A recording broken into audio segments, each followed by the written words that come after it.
आगामी महानगरपालिका निवडणूक आणि 31 डिसेंबरच्या पार्श्वभूमीवर धुळे राज्य उत्पादन शुल्क विभागाने अवैध मद्य तस्करांविरोधात मोठी कारवाई केली आहे।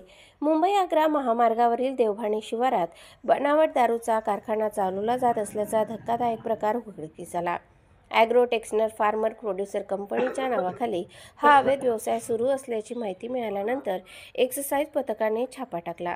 या कारवाईत देशी विदेशी बनावट मद्य, तयार ब्लेंड साहित्य आणि वाहनासह 30 लाखाहून अधिक रुपयांचा मुद्देमाल जप्त करण्यात आला।